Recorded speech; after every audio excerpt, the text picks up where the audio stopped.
Hello students, welcome back to your English literature class, chapter 8, Poetry on Killing a Tree, written by Jivi Patel.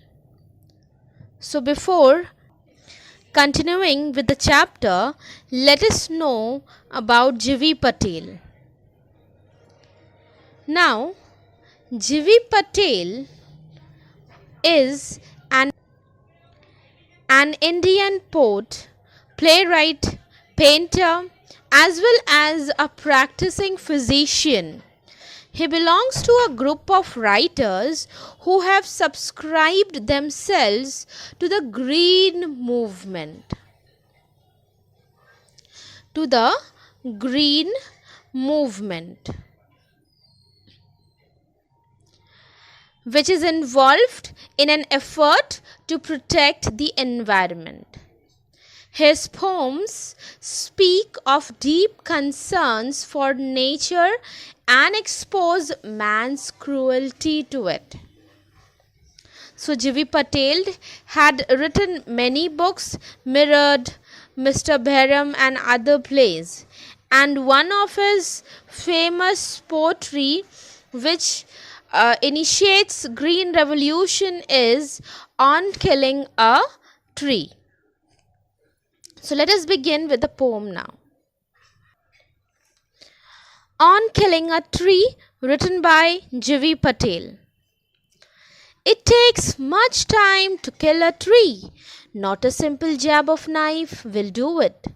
It has grown, slowly consuming the earth, rising out of it, feeding upon its crust, absorbing years of sunlight, air, water, and out of its leprous hide, sprouting leaves.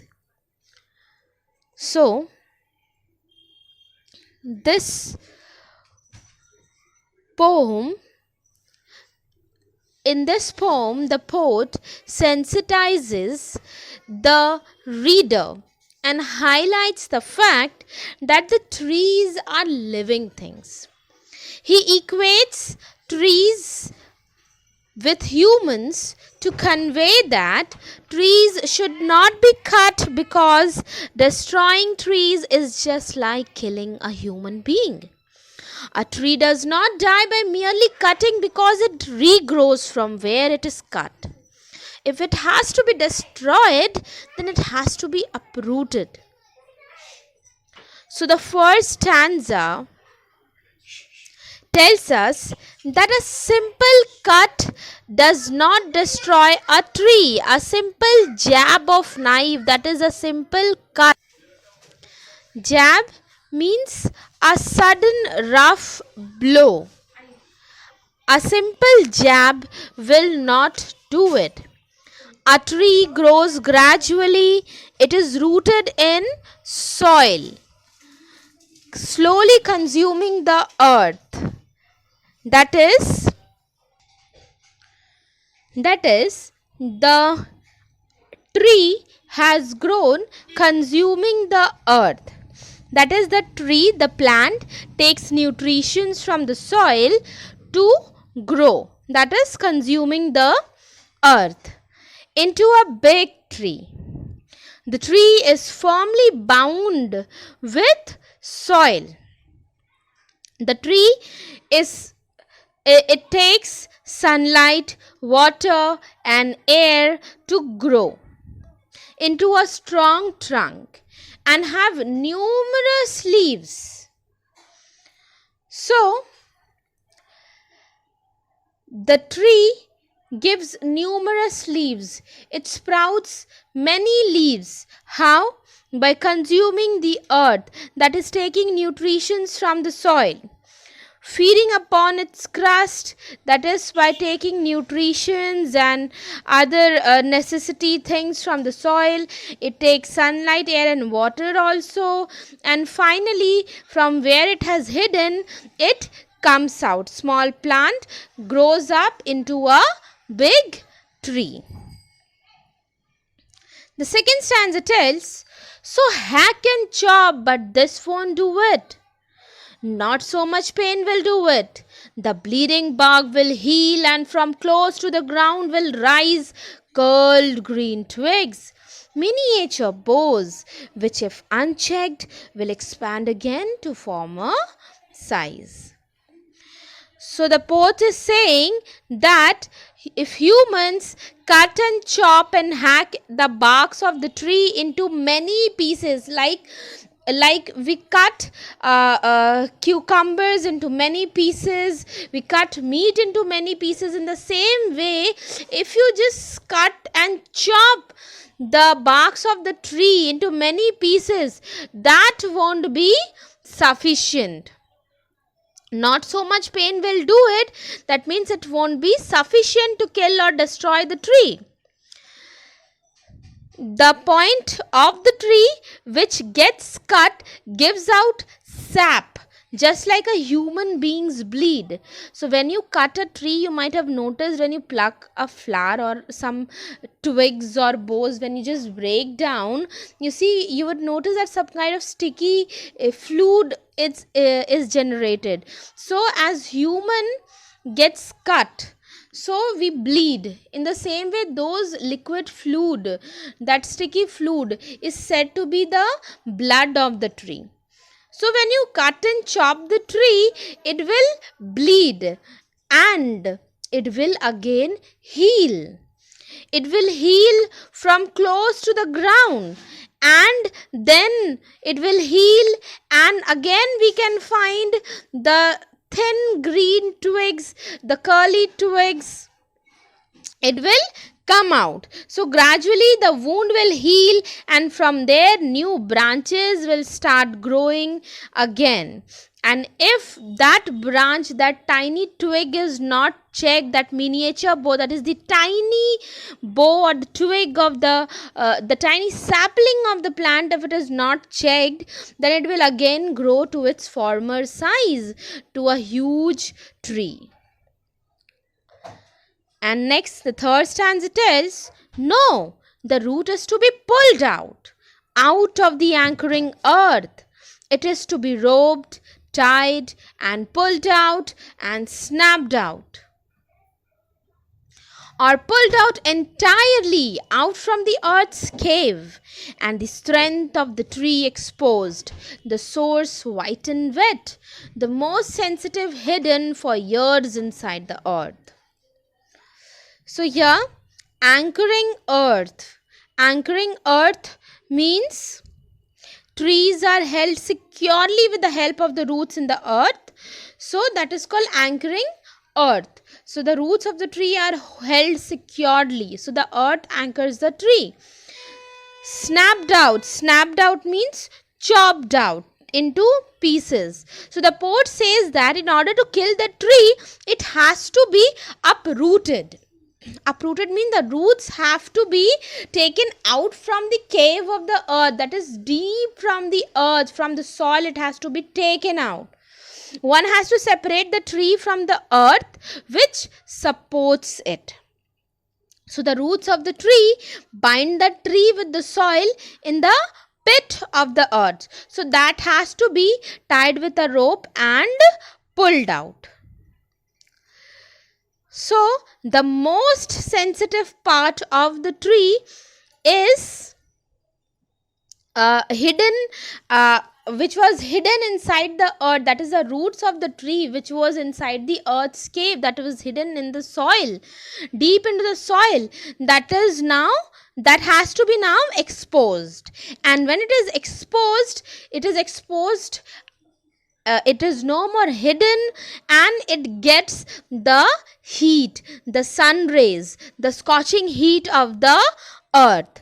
So the roots of the tree that bind the tree with the soil in the pit of the earth, from where the most sensitive and hidden part of the tree, that is the roots, have to be detached. That has to be taken out. And the roots are white in color and they are damp. So the source is the root, which is white in color and they are damp or wet. They are the most sensitive part of the tree. So they are now detached from the soil and taken out and exposed to the outer world, outer air. Then the matter of scorching and choking in sun and air, browning, hardening, twisting, withering, and then it is done. So once the tree is uprooted, once the tree has been uprooted, then gradually it withers and dries up. It get wrinkled and it get crumbled and it dries up. Why? Because it gets the heat and wind. Now that is the roots are the most sensitive part of the tree, and that's why God has hidden those roots inside the soil. And to kill the tree is not easy. You have to uproot the tree, and it has to be exposed under the sun. It has to be given that heat and wind. And with that weathering, the trunk of the tree will also become brown because the roots are destroyed, and through the roots the trunk will no more get the nutrition that it requires. So the trunk will become brown, twist, and will harden. Finally, the tree will die in this way. So it's not at all easy to kill the tree, children. Like a human being has to be killed. As we have seen in this poetry, even the tree bleeds. As human bleed, the tree even bleed. Right? So the same pain a tree has to go through when it has to be killed. So that much pain a tree has to go through when it has to be killed. So how can we kill a tree when we can't, when the same pain that a human gets when he gets hurt, when he is killed, the same pain a tree has to go through. So how can we consider a tree to be a non-living object? So taking a tree to be a living object, a living thing, one need to keep in mind everything before killing a tree. The same pain and suffering, the same chopping, the same uprooting, the same choking the roots of the tree has to go through to be killed. So the poet says that one should not kill the tree.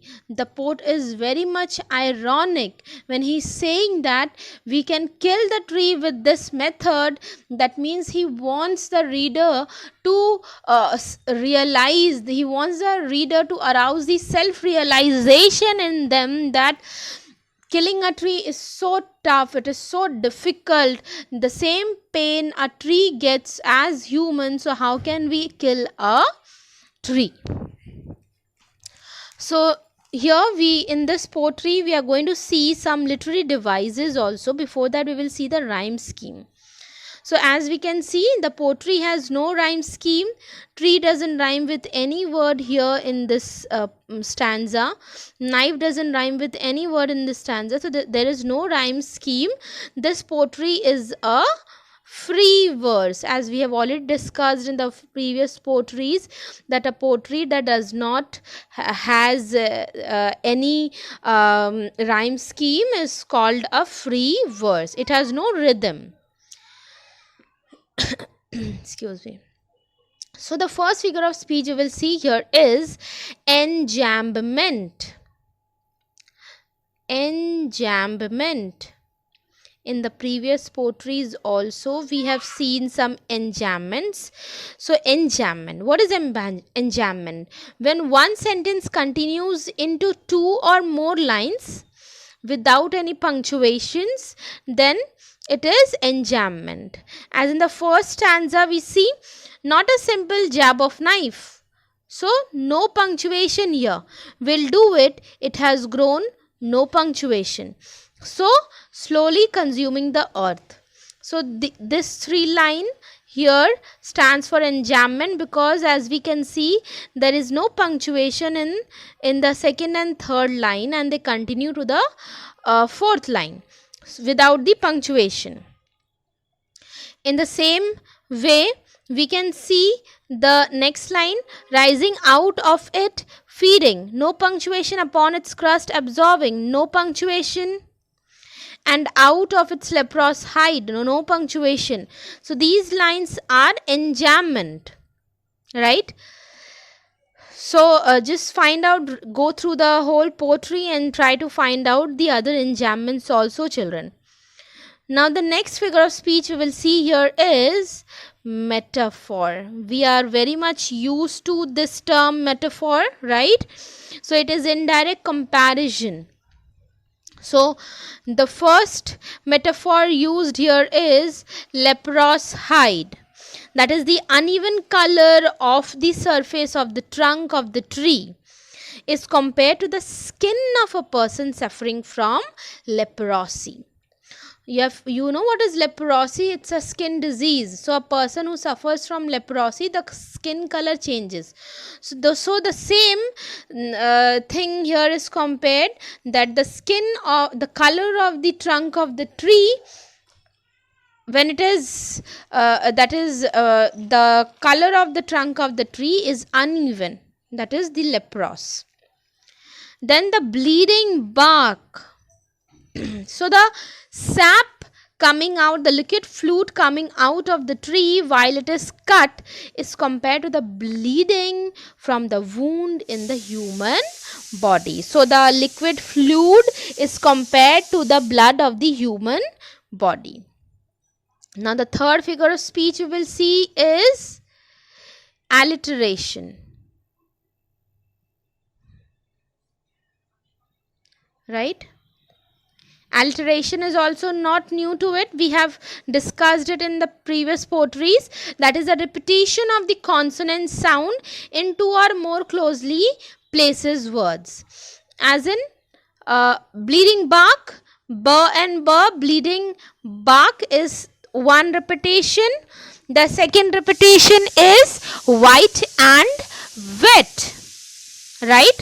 So there are two repetitions in the poetry. Then the next figure of speech is repetition.